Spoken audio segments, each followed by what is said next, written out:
খেলার নাম দিয়ে ইউসুফকে নিয়ে গেছে, কুয়ায় ফেলে দিয়েছে। গহীন গভীর পাহাড় জঙ্গল,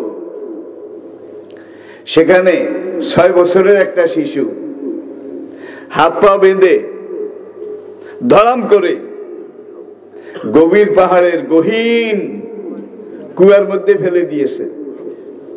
কুয়ার মধ্যে অসংখ্য বড় বড় বিষাক্ত সাপ, অজগর, এগুলার বাসস্থান ছিল।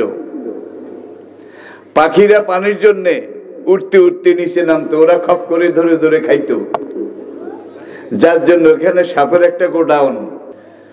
একটা 6 বছরের শিশু, দোনোটা হাতও বাঁধা, দোনোটা পাও বাঁধা, ধড়াম করে যখন ফেলে দিয়েছে, অনেকগুলা বড় বড় মোটা সাপ বেড়া বেঁধেছিল, বেড়া, সাপের বেড়ার উপরে যখন পড়েছে ধড়াম করে, সাপ এইভাবে লাফ দিছে। লাফ দেওয়ার পরে বেড়া খুলি, পানির উপরে পুরাটা সাপের ছাউনি হয়ে গেছে। এখন আর বান্দা ইউসুফ ডুবে না। দেখছেন কারবার? এইবার ইউসুফ এই সাপের গায়ের উপরে, ইউসুফকে বাঁচানো দরকার, এটা তো সাপে বোঝে নাই, কিন্তু আল্লাহর কুদরত দেখেন, এখন আর ইউসুফ ডুবে না। সাপের গায়ের উপরে সে হাত পা বাঁধা অবস্থায় আছে।